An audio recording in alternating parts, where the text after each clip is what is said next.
My name is Alan Cameron. Today is Tuesday, April 9th, 2019.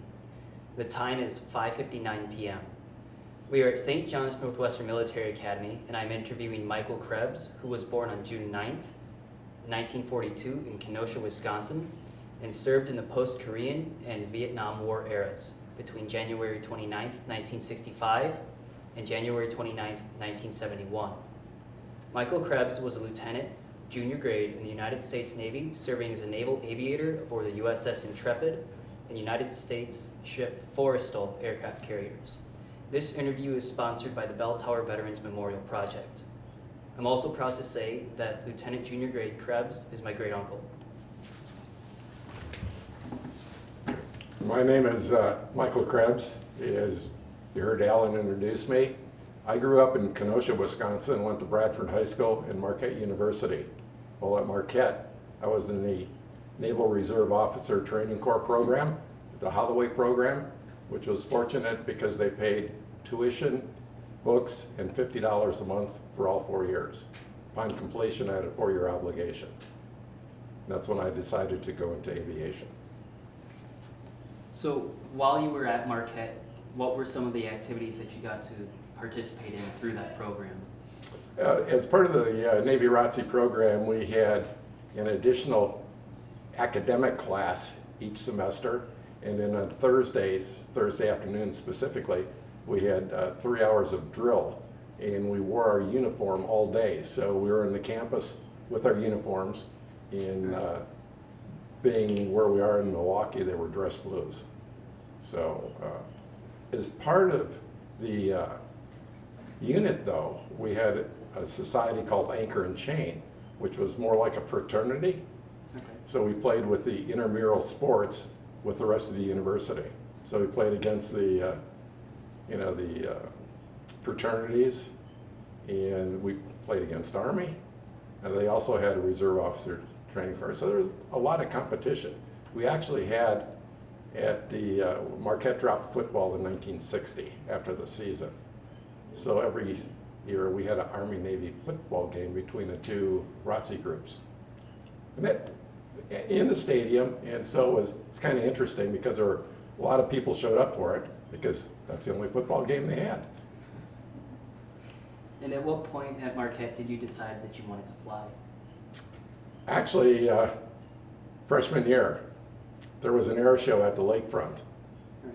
And a group of us went to the air show, and unfortunately it wasn't the Blue Angels, it was the Air Force Thunderbirds. But I saw that and I said, that's something, but I had been fascinated with airplanes a long time. My first flight was I was about 12 years old. The Boy Scouts, someone associated with the Boy Scouts then, knew someone at Glenview, so they got us a ride in the C-47. Of course, if you think about when I was 12 years old, that's not that far after World War II ended. So there was a strong military presence. So the first airplane ride I had was in C-47. And that kind of piqued the interest. Okay. And once you were out of the ROTC program and you got into the military, you were commissioned into the military, what are some of the memories you have of that early training period? Upon graduation, I mean, the officer there called Marquette. Did he pass all his classes? Is he going to graduate? Yes, we got commissioned. Part of the commissioning process is that you're supposed to give a silver dollar to the first enlisted person you salute. Well, we had this chief quartermaster, and he lined up outside the room. And so there were about 8 of us at the time that got commissioned. He collected all 8 silver dollars. We all had one. We were well informed ahead of time that that's what we were supposed to do, so everybody had one. So that started. I went from there to Pensacola. When I got to Pensacola, it was for pre-flight. Well, the weather had been bad, so there was a backlog. So for the first 2 months in the Navy, I got to sign in the morning and then sign out for athletics. So this other fellow and I, we played golf every day for 2 months because that's what we were doing as part of athletics. The then, of course, once you got into pre-flight, it was everything I could say about all 6 years. It was constant training. There was probably never a professional activity where you didn't do some training of some type. And for the most part, everything was graded. You know, I can get into that a little bit more if you have the time, but I mean, like every single flight you take, there's a syllabus associated with it. There's a briefing guide on what you're supposed to do that your instructor pilot goes over with you ahead of time. Then you go up and do it, and you come back, you talk about it, and he's graded all those activities. And that's so for a year and a half, every single flight, except for the solos, you graded yourself. That was a little bit easier. But, you know, you had a grade for that. Right. And then even once you got out of flight school, every year on your birthday, you went through and you had your flight physical, you had requalifications for water survival, you had instrument requalification, which involved flying with a pilot in the instrument squadron, and once again, you were graded. Sounds like a great birthday present. Oh yeah, people look forward to it. And we've talked about some of your experiences before, and I'd like to bring one back to the forefront of the conversation. I'd asked you about what you thought about basic training, and you told me about the esprit de corps that you felt there, and you found to be throughout the entire military, really. How would you describe what it felt like to be in that kind of environment, where everyone knew everyone was willing to do what they could? In the training, it was not quite as intense because you had people moving in and out. But once you got to the squadron, I mean, you spend so much time with those people, with the other officers. You flew with them. Now this was a single piloted aircraft, so there's nobody to help you. There's the crew, so people depended on each other. But they had to know what they were going to do and trust what they were going to do, and you just build that bond up. And over time, that this is the way it is, and to the degree that the person can help you, they will. Right. You know, and then so afterward, you just hang together. Right. I mean, you know, I'll mention to this day, the person that was my section leader in Vietnam, we get together, our wives and a couple times a year. Right. He lives in Wisconsin, we live in Florida. He's winter's down there, we'll go down to Naples and, you know, go out with him, talk about old times. It's kind of a side comment here is I feel that the pilots today have it tougher because we could tell stories and they could get bigger and bigger and bigger over time. Now everything's on videotape. I mean, it's all digital. They say, what do you mean? No, look, it's right here. So it's a little bit tougher today to make the stories up. This is the side of it. And how did these kind of can-do spirit attitudes help you out throughout your time in the Navy, specifically as you got into deployment or later on afterwards? It's a development, and I'll get into it a little bit. You develop this personal responsibility. You are responsible for what you do. Right. Nobody else, no excuses. You either do it or you don't. And if you're supposed to do it, you know you're supposed to do it, so you try and achieve it. So going through, that carries through your whole life. Right. And that's what a lot of it is based on, because in other cases, people may not have those personal responsibilities, don't feel like it. And so at that, you know, it's hard to associate or confide in somebody or be comfortable with them if you don't know what they're going to do. Right. You have to trust them.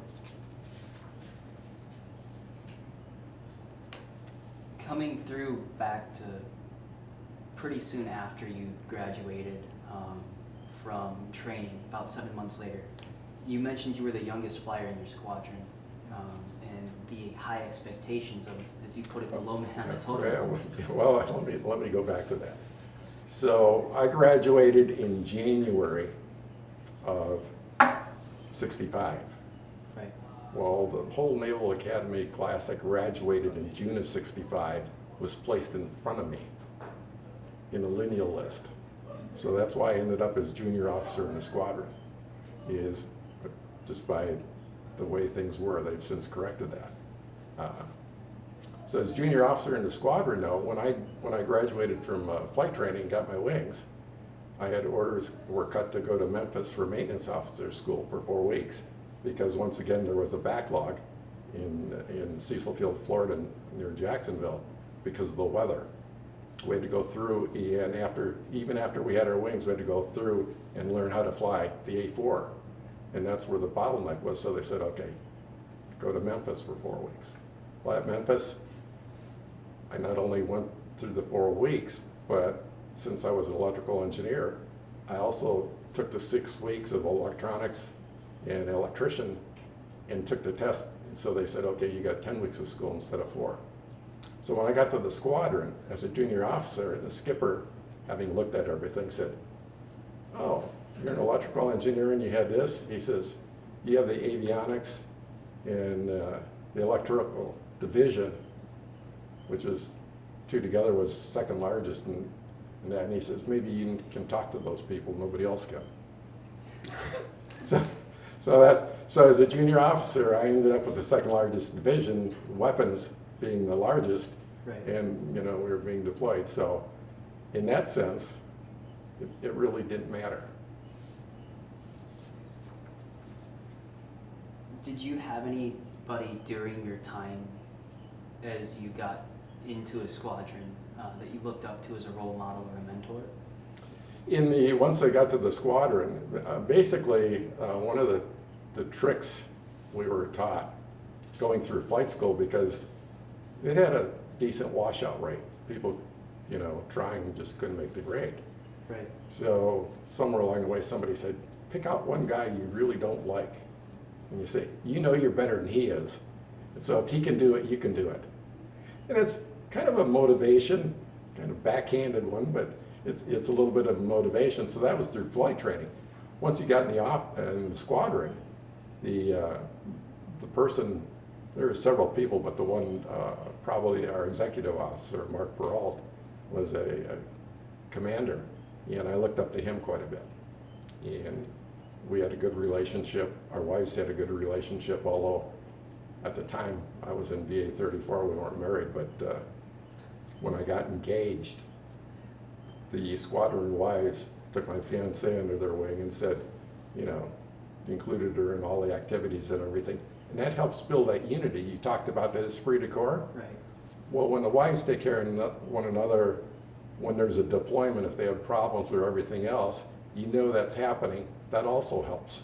Right. So it's not just the officers, it's the combined families of everybody. Right. It's you're one of us and we take care of our own kind of. Exactly. And well put. While in VA 34, otherwise known as the Blue Blasters, I believe. That's correct. You were ordered to Vietnam aboard the USS Intrepid for Operation Rolling Thunder. And while serving in Vietnam, what are some of the more striking memories that you have? Well, let me give you a little bit of it. When I first got to VA 34, when a new pilot joins a squadron, over the course of several weeks, he pretty much flies with everybody else. So they can size you up to see, okay, you're the new guy, where do you fit in the pecking order? Right. Irrespective of the official number. So the first flight I was going to have in VA 34 was with the skipper. And we briefed everything. We start up and I'm taxiing out, and the engine quits on the taxiway. Skipper comes back, says, what's the matter? You don't want to fly with me? So anyhow, it turned out it was a fuel control issue, and they said I was lucky that if I had taken off, I probably would have had to eject because the engine quit. So I said, okay. That could have been embarrassing. Nice, then, well, more so than, that's a heck of a way to start out in a new squadron. And so going up to our actual deployment, we had constant training. Targets in Florida, you drop 25-pound practice bombs that have a smoke charge in them so they can spot where they hit the targets. Right. Constantly doing that, you're practicing your carrier landings with the LSO. Right. And then you have what they call a shakedown cruise. The shakedown cruise is where the air wing deploys on the carrier, and you go out and operate for 2 or 3 weeks and kind of work all the kinks out. It not only helps the air wing work, but it also helps the ship's company, who has a lot of new people, go through their jobs. Right. And then when everybody thinks that's great, you go out again for an operational readiness inspection. There are some people fly down from Washington, go all over the ship, and they're constantly, I talked about grading, they're grading every single thing that's going on the ship and the air wing. And then if you pass, you get to go to Vietnam. So that, so that's the start. And then, of course, on our ship in '67, we left out of Norfolk and went east to the Mediterranean. Right. And then we sat in the Mediterranean for about 2.5 weeks. Well, what's going on? Well, they weren't sure they wanted us to go through the Suez Canal because of the Israeli-Arab, Egyptian tensions that were there. They said, somebody could block the canal and they'd have a carrier, a high asset stuck in the canal. Well, they finally decided, so we were the last American warship to go through the Suez Canal before the 67-day war started. Wow. In June. Yeah, I mean, we got into the Red Sea and around a little bit, and they said the war started over there. Didn't last long, but it was there. So, then got up to the Philippines. We got our stores and everything in the first line period, as it was called. They started us out in the lower part of North Vietnam to kind of adapt to what was going on. So, and then we kept working our way north. Okay. And while in the station at Vietnam, you were shot down from anti-aircraft fire. And what was going through your head when that happened? Things you probably wouldn't think of. First off, that was toward the end of our deployment. It happened in November. So we had seen a lot of stuff there. And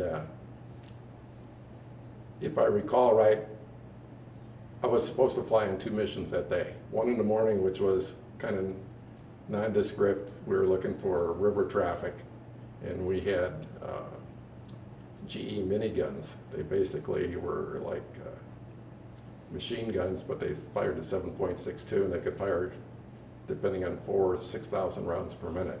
We had one on each wing in a centerline fuel tank. And in the afternoon was a much bigger Alpha Strike target that was heavily defended. Didn't worry too much about the first one. Right. Well, we got to the first target, and I was number 4 man, and you roll in from different positions so they're not fixating on one spot in the sky to shoot at. Right. So I went in, did my strafing running, and as I was pulling off the target, I felt a thud.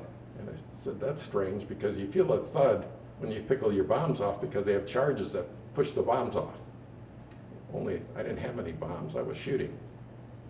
And I looked around inside, everything looked good. It checked outside, I didn't see anything. And I climbed back up to about 15,000 feet to rejoin the other people. And the fellow I was flying wing on said, you're smoking. Well, A4s don't smoke. Some planes like F4 or something, you can see a smoke trail. A4s don't have anything. And so I looked around and I saw the left wing had a hole in it, and it was on fire, and it was about the size of a baseball. I said, okay, it's out there. Things are still working. So I wasn't thinking anything bad at the time. Right. So we did another run on the target, and I participated in another run on the target, and pulled off. And when I pulled off and started up, I was going to the coast. I said, I'm headed to the coast. It's okay now, but who knows? Well, as I turned to go out toward the coast, and we were probably 30, 50 miles. I think at one point in time I plotted between the place I got hit and the ship I jumped out close to was about 100 miles. Wow. So let's say 50 miles from the water. So as I turned to go out toward the water, all the instruments inside just rolled upside down, the gyros, everything went out. Just stopped. We did have a standby compass, Right. just kind of in the fluid. I said, okay, well, I know I have to go east. So I headed that way. And then the fleet moment of panic came up. I called my wingman and I said, is this the right direction? No answer. Well, does that mean I lost the radio? I called again. Still didn't answer. Finally, I called the third time. He answered. He said, oh, I was over on a different frequency, didn't hear you. I said, okay, so the radio's still working. But what I didn't know is the ECM gear to mess up the enemy radars is to position. I didn't know if that was working or not. There's no indications in the cockpit. And we had a pretty heavy area to go. So what I'm thinking about is, okay, how do I get past that without them, thinking they have a wounded duck to pick off? So we got around that, and we got over the water, and then being engineering mentality, so, oh, if I climb this thing to altitude, it's not going to have any oxygen, it's going to go up. That didn't work. So we got further out and we all switched over to a search and rescue frequency so we didn't, garbage up the other frequency that somebody else may have needed. So we're talking, and about that time we got about halfway back to the carrier. And I said, I'm running low on fuel. And he said, my wingman, he says, well, it's not surprising since you're burning a little bit more. And there was a tanker airborne, and he let it be known that he wasn't going to come anywhere close to me unless they swore on a stack of Bibles the fire was out, which made a lot of sense because he's carrying, a couple thousand pounds of aviation fuel. And so John Pedicic was the guy I was flying on, a lieutenant. He was talking to the plane that was airborne that controlled the communications, and he said, well, and I forget the call sign was at the time. He said he was talking to the ship, and he said they're ready for a launch, and they said it would take 30 minutes to pull all the planes forward so I could land, or it would take 30 minutes for a launch. So they decided they're going to launch. I said, at this point, it doesn't matter. I don't have 30 minutes of fuel left. So we found the ship out there, the Belknap, was at the Pyraz station. Pyraz was kind of like in the center of the Gulf, and it controlled the other two ships, and it looked at the airspace and controlled the search and rescue. So when we got over there, I got back down to about 5,000 feet at that point, and just flew about a mile or two in front of Pyraz. And I slowed down, and what I hadn't said is this whole time, this small hole on the size of a baseball turned into a basketball, turned into a bushel basket. And when I slowed down a little bit before I ejected, he said, and I didn't see it, the flame shot high in the air and everything. So I don't know what that's, then I ejected. And that was an interesting experience. I'm sure it was. What would you consider to be your most important contribution during your time of service? Thinking through everything, I think it was when I was in VA-174, which was a training squadron. We transitioned pilots from other types of aircraft into A-7s. Right. So in addition to flying, I also was responsible for what they call the FRAMP division, and FRAMP stands for Fleet Replacement Aviation Maintenance Personnel. So all the personnel people on the going to East Coast squadrons that were maintaining A-7s came through that division to learn specifics. So that means like somebody worked on hydraulics. Well, they knew hydraulics. Well, we taught them specifically the hydraulic systems on the A-7 or the electronic systems or everything like that. So at one point in time, I had about 750 students.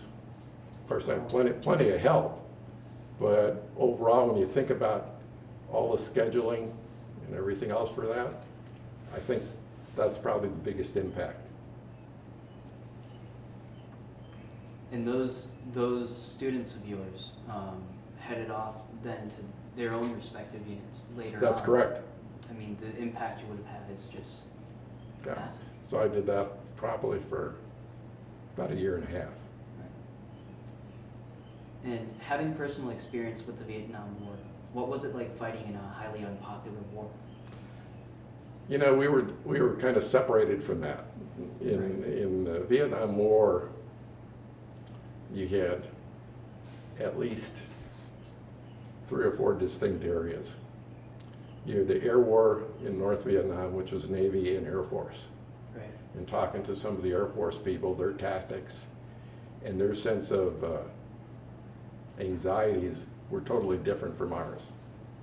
A good example is they didn't want anything to do with the water. Right. Well, the Navy, when you were the water, that was ours. You were safe. The Air Force didn't think that way. They said you were exposed, you were out in the open. So that was 2 distinct things.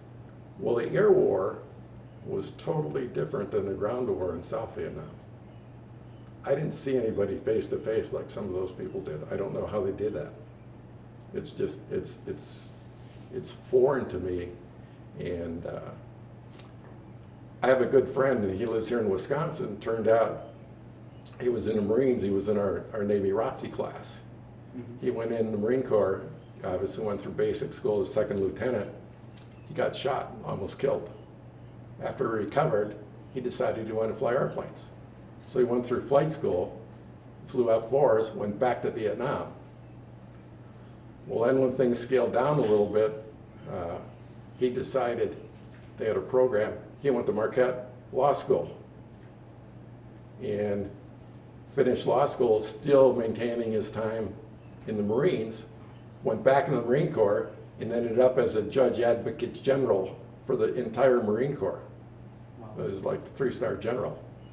So you know, you talk about his experiences, and you talk about my experience, and they're like, hey, you know, this is not even the same planet. Right. And I can't imagine then the difference between the Marines and Army. And then you did have some Navy in South Vietnam, the riverboat guys, and I think they were certified crazy. But you know, I mean, that goes around and comes around. So I mean, so as far as unpopularity, I didn't get to experience it. When I got out of the Navy, which a lot of people then when they got out of the service had to face that in civilian life, I went to work for a company called Electronic Data Systems that was run by Ross Perot. He hired all these military people. So we had a dress code. After I got hired, I came home and showed my wife the dress code. She says, all you did was change uniforms. I mean, and it was the same type of spirit. You see a problem, go fix it. Right. And you're supposed to do a job, do it. You need help, ask for it. But I mean, so I didn't get really experience that at all, and I'm grateful for that. And again, joining the military is becoming increasingly unpopular. Some young people feel like they won't be accepted by their peers if they do join up. Do you have anything to say to those who would join the military but are worried about public opinion? It'd be difficult because of their exposures, but I think it goes back once again to personal responsibility. What are you going to be responsible for? Don't look for handouts, don't look for excuses. It's your responsibility. If you want to do it, do it. And you know you'll be able to overcome that. And oh, by the way, if a friend is going to judge you on that, what are they doing? That's so great. Right. What kind of friend are they? Exactly. Is that somebody you want as a long-term friend? Or do you want somebody you can count on and trust? So, personal responsibility. That's right. And having just given a life lesson to all the young people of America, what are some of the life lessons you've learned from your time in the military? Oh, I think that, you know, the limitations you have are your own. Not to brag, but in civilian life, I was asked to take over an account that was running data processing for a bank that was in really bad shape. And my wife said something to my dad, and he said, well, he'll do it just because.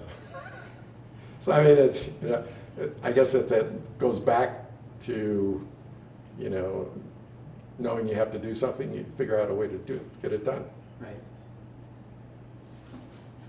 And you mentioned EDS and your transition back to civilian life, how you really didn't experience that culture shock of unpopularity Right. before. Was there anything else to your transition that you wanted to talk about? Other than there was a difference in pay, there's the other one, there's a difference in responsibility. Right. You know, as after 6 years, you have a certain level of responsibility.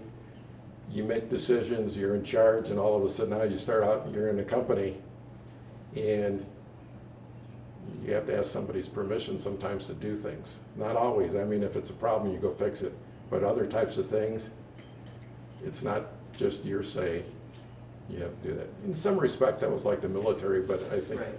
military, you had a clearer perspective on your area of responsibility. Alright. I have a couple photos and a document I'd like to talk to you about. So, you found recently the ship's log of the Belknap. The ship Belknap. Yep, the ship that picked you up. Yep. And what was it like finding this and getting to look at it? Oh, I think it was, for me, it was kind of exciting because I had in my mind mentally said, well, how long was I in the parachute? How long was I in the water? And I said, you know, 5, 7 minutes, give or take. Well, they have it in the log. It's the one they decided to shoot when I was in the water and when they got me on deck. So it kind of verified Right. some of the stuff I was thinking about. And kind of matter-of-factly, one of the things not in the log, but part of that story, so this ship, you know, once I got in the water, I did all of the proper things that we were trained for, right? I took out a day flare and set it off because a day flare basically is a smoke flare. So the red smoke coming out of it does two things. It shows them where you are, but it also shows the wind direction. So they brought the ship, you know, upwind, and it just kind of drifted down to me. Well, then when I got on deck and I took my helmet off, and there's a picture in the book that you saw that said I look kind of wet, Right. which I was. But when I took my helmet off, one of the crew members, Lieutenant Denenberg, yells out my name. And he says, Mike Krebs, what are you doing here? Being kind of a smart aleck, I said, well, Harvey, I heard you were out here and dropped in for a visit. The crew appreciated that, but you know, you talk about a small world. I didn't know he was on that ship, but so. I have a couple photos. For sure, with the limited time we have, I'd like to talk about two. So, this is the division you flew with for Right. most of your time. And matter of fact, one of those gentlemen is the godfather to your children. Yes, and that's the one I said I had earlier. I said I had looked up to Mark Peralt. Yes. He and his wife Vicki were the godparents for our son Mark, named after him. The interesting thing about the squadron that I should talk about is our commanding officer was very, very strong-willed. He didn't Right. necessarily yell and scream, but he was strong-willed. Normally, in the other squadrons, you had the more senior officers flying different positions. Our skipper, commanding CO, commander, had 2 lieutenant commanders flying in his division and a lieutenant junior grade. In this division that I was in, Mark Peralt was a commander. All 3, well, Doug Peterson was a lieutenant, but the other 2 people were lieutenant junior grade. There wasn't a balance. In another squadron, a lieutenant commander would have been there and we would have been spread around. What Commander Wajik did, he assessed what he thought in his way was the maturity of the people. And he wanted to keep an eye on some people, and others he felt could act on their own. And so it was great Right. to do that. But so this division here, I don't know how many missions we flew together, probably 60 or 70% of them.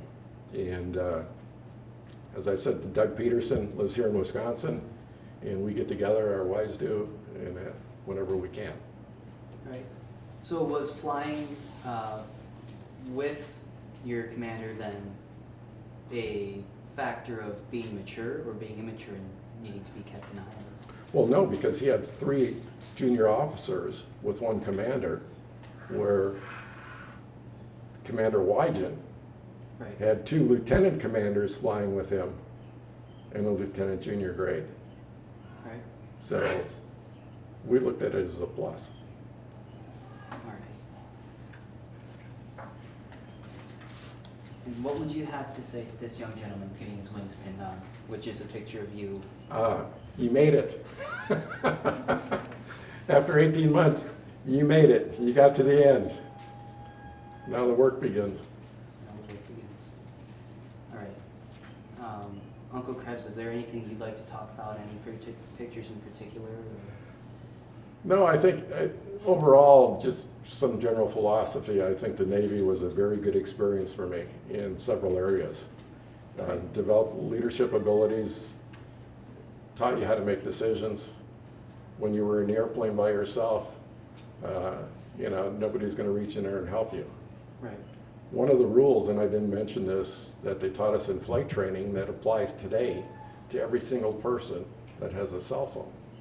They told us, fly your airplane first, navigate, and then talk on the radio.